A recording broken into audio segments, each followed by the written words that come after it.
करने की कोशिश राज्य सरकार नरेंद्र मोदी की सरकार ने की है, पुनर्स्थापित करें।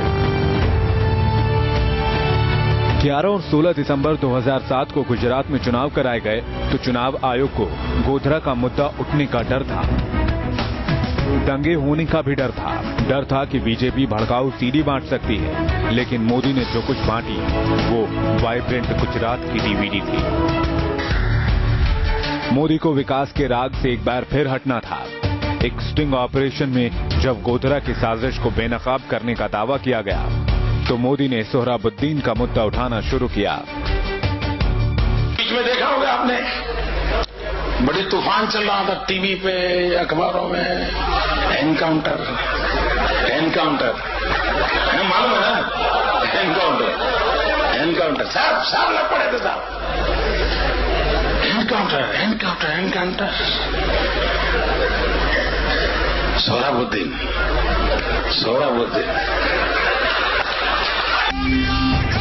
राजनीति तो तेज होनी ही थी और हुई भी। मोदी को जवाब दिया कांग्रेस अध्यक्ष सोनिया गांधी ने, मोदी को मौत का सौदागर करार देकर। राजनीति तो तेज होनी ही थी और हुई भी। मोदी को जवाब दिया कांग्रेस अध्यक्ष सोनिया गांधी ने, मोदी को मौत का सौदागर करार देकर। आज गुजरात की सरकार चलाने वाले झूठे बेईमानी डर और मौत के सौदागर हैं। लेकिन मोदी ने इस तीर को भी अपनी तरकश में रख लिया और साल 2007 में गुजरात में एक बार फिर जनादेश लेकर जश्न मनाना शुरू कर दिया। बीजेपी को 117 सीटें मिली, पिछले चुनाव से 10 कम। खामोशी से विकास का मॉडल गढ़ रहे मोदी ने दिल्ली की हुकूमत पर तीर छोड़ने शुरू कर दिए और 12 सितंबर 2011 को सुप्रीम कोर्ट ने जब गुजरात दंगे पर फैसला सुनाया तो मोदी ने उसे क्लीन चिट का सर्टिफिकेट माना। फिर मोदी ने सद्भावना मिशन शुरू किया, लेकिन अपने वोट बैंक पर नजरें जमी रहीं। सद्भावना जगाने निकले मोदी ने टोपी पहनने से इनकार कर दिया कि ये सारे जो सिंबल हैं जो इबादत के लिए हैं वो सियासत के लिए नहीं होने चाहिए।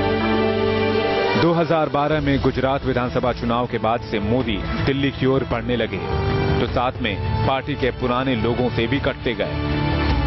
जून 2013 में गोवा में हुई चिंतन बैठक में बीजेपी ने मोदी को लोकसभा चुनाव के लिए कैंपेन कमेटी का प्रमुख बनाया तो आडवाणी खेमा नाराज हो गया।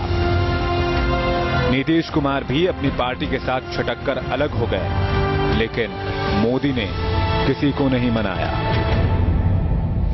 जो लोग मुझे पत्थर मारते हैं जी, मैंने अपना मन बना लिया है जी, उसी पत्थर से मैं सीढ़ी बनाता हूं और उसी सीढ़ी पे चढ़ता हूं। 3 महीने की जद्दोजहद के बाद 13 सितंबर 2013 को मोदी पीएम पद के उम्मीदवार भी बन गए। Shri Narendra Modi will be our prime ministerial candidate for the coming Lok Sabha election. Modi की नजर दिल्ली की ओर घूमी तो मुकाबला तीखा हो गया। मोदी पीएम बनना चाहता है और उसके लिए वो कुछ भी कर देगा। वो टुकड़े टुकड़े कर देगा, वो एक को दूसरे से लड़ा देगा। जो किसी जाति या समुदाय के प्रति अपनी सोच नीच रखता है, जो अपनी विचारधारा के जरिए हमारे भारत की मिलीजुली संस्कृति को नुकसान पहुंचाता है। मैडम सोनिया जी,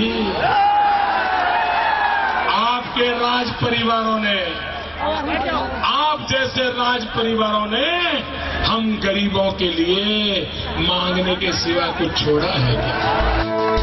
वडनगर की एक छोटी सी कोठरी में बड़े सपने देखने की जद्दोजहद करते रहे मोदी देश में सपने जगाने लगे। अपनी जिंदगी की सबसे बड़ी लड़ाई में 9 महीने में मोदी ने कश्मीर से कन्याकुमारी और अटक से कटक पूरे देश को मत दिया। 400 से ज्यादा रैलियां, 3D अवतार से लेकर चाय की चौपाल तक मोदी ने ऐसा जाल बुना कि करोड़ों लोग मोदी मोदी करने लगे।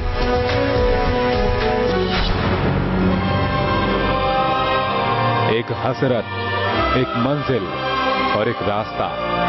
मोदी की नजर अर्जुन की तरह मछली की आंख पर है।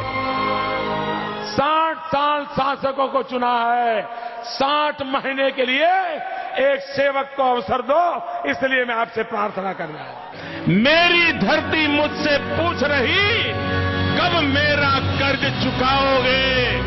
मेरा अंबर मुझसे पूछ रहा, कब अपना फर्ज निभाओगे? लेकिन क्या देश मोदी को वडनगर के काला वासुदेव की चांचरा से 7 RCR तक पहुंचाएगा? वो जितने अंधेरे लाएंगे, मैं उतने उजाले लाऊंगा।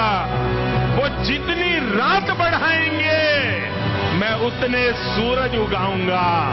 इस छल फरेब की आंधी में मैं दीप नहीं बुझने दूंगा। सौगंध मुझे इस मिट्टी की, मैं देश नहीं मिटने दूंगा। मैं देश नहीं मिटने दूंगा। मैं देश नहीं झुकने दूंगा। उम्मीद है मोदी के इस सफरनामे पर हमारी पेशकश आपको पसंद आई होगी। देश और दुनिया की बाकी खबरों के लिए आप देखते रहिए न्यूज नेशन।